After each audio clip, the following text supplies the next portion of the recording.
এই বাটির মধ্যে কি হচ্ছে বলুন তো? এখানে কাঁঠালের লাল খোসা ছাড়ানো হচ্ছে। আসসালামু আলাইকুম, আমাদের চ্যানেলে আপনাকে স্বাগতম। আজ আপনারা দেখবেন কীভাবে খুব সহজ পদ্ধতিতে এবং খুব অল্প সময়ে কাঁঠালের বীজ পরিষ্কার করতে পারবেন। আপনারা অনেকে কাঁঠালের উপরে এই লালা বড়িটি খেতে পছন্দ করেন না, তবে তাদের জন্য নিয়ে আসলাম একদম খুব অল্প সময় একদম খুব সহজে কীভাবে আপনারা এই কাঁঠালের বীজের উপরে লালা বড়িটি খুব সহজেই তুলে ফেলতে পারবেন।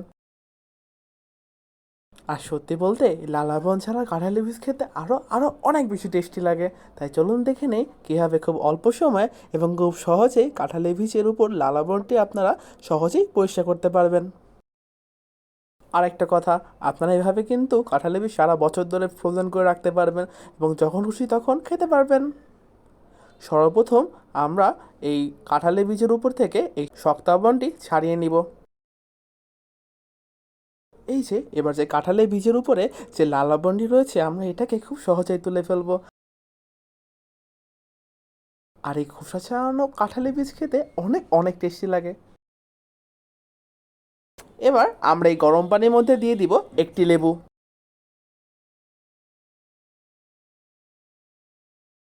এবার এই খোসা ছাড়ানো কাঁঠালের বীজগুলো গরম পানির মধ্যে দিয়ে প্রায় 1 মিনিট সময় মতো আমরা ভাপ দিয়ে নিব এবং 1 মিনিট পর চুলা আঁচটি বন্ধ করে দিয়ে প্রায় 5 মিনিট সময় মতো আমরা ঢেকে রাখবো।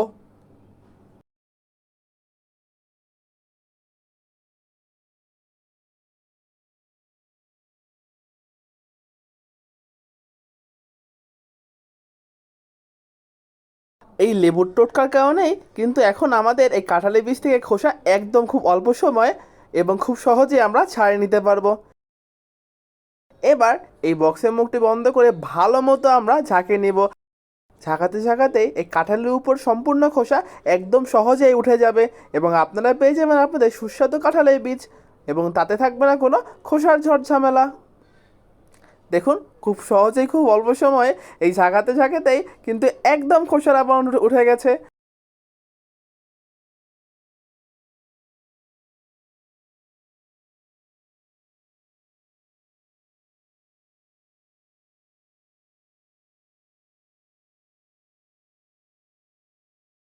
আপনারা দেখতেই পারলেন মাত্র একটি উপকরণ দিয়ে কীভাবে খুব সহজেই আমরা কাঁঠালের বীজগুলো পরিষ্কার করে নিতে পারবো।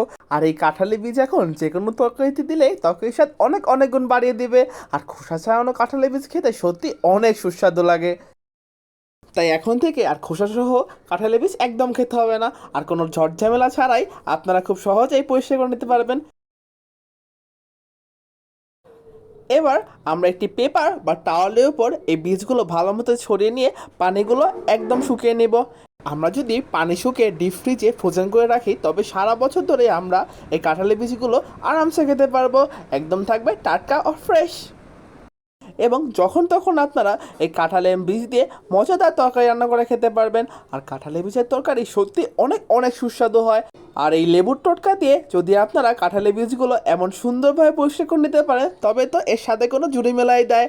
আর অবশ্যই এই সহজ পদ্ধতিতে আপনার কাঁঠালের বীজগুলো অবশ্যই পরিষ্কার করে নেবেন।